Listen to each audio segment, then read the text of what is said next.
Open floors మరియు premium simplex houses రెండు కలిసిన ఒకే ఒక DTCB మరియు రేరా ప్రాజెక్ట్ ఈశాన్య ఇన్ఫ్రావారి SGR heights at Shad Nagar town 1200 SFT లో ఇల్లు కూడా కట్టేస్తున్నారు. 70% bank loan available. Contract number 8297044545.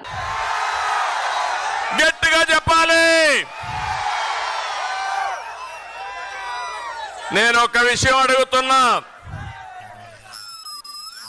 మీరెప్పుడు కూడా తెలుగుదేశం పార్టీ అంటే ఎప్పుడు అభిమానంగా ఉండేవారు.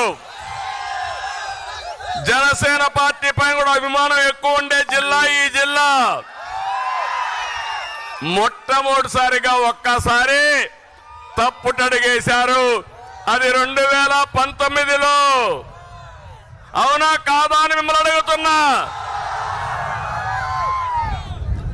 నేను అడుగుతున్నా, ఈ 5 ఏళ్లుగా 4 సంవత్సరాల 9 నెలలు అయిపోయింది. సినిమా అయిపోయింది. తొందరలోనే పోతారు వీళ్ళు. నేను మిమ్మల్ని అందరినీ ఒకటి అడుగుతున్నా, సమాజంలో ఏ ఒక్క వ్యక్తి అయినా ఆనందంగా ఉన్నారా అని మిమ్మల్ని అడుగుతున్నా. 5 సంవత్సరాల్లో మీ జీవితాల్లో మార్పు వచ్చిందా అని మిమ్మల్ని అడుగుతున్నా. మీ ఆదాయం పెరిగిందా అని మిమ్మల్ని అడుగుతున్నా.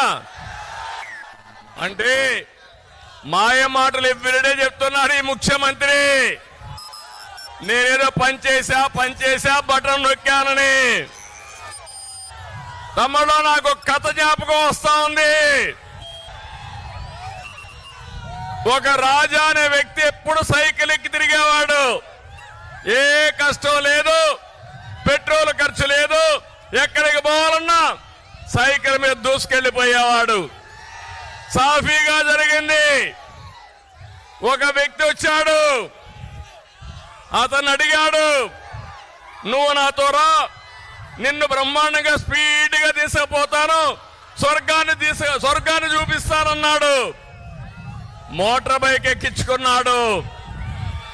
కొంత దూరం పోయాడు, పెట్రోల్ అయిపోయింది. పెట్రోల్ కొట్టించమన్నాడు. అతను అనుకున్నాడు, ఎక్కాము, ఏం చేయాలో తెలియదు, పెట్రోల్ కొట్టించాడు. అక్కడి నుంచి ఇంకొంత దూరం పోయాడు, మోటార్ బైక్ చెడిపోయింది, రిపేర్ చేయమన్నాడు. రిపేరు చేశాడు. ఇంకొంత దూరం పోయాడు, చీకటి పడింది. మోటార్ బైక్ నిలబెట్టి ఒళ్ళుపై నుండి అన్ని కూడా దోచుకొని పారిపోయాడు. అంటే మీరు గుర్తుపెట్టుకోవాలి, ఈ రోజు ఈ ప్రభుత్వం మీకేం చెప్పింది? కరెంటు ఛార్జీలు పెంచమని చెప్పారా లేదా? పెట్రోల్ డీజిల్ పెంచమని చెప్పారా లేదా? నిత్యావసర వస్తువుల ధరలు పెంచమని చెప్పారా లేదా? అదే జరిగింది.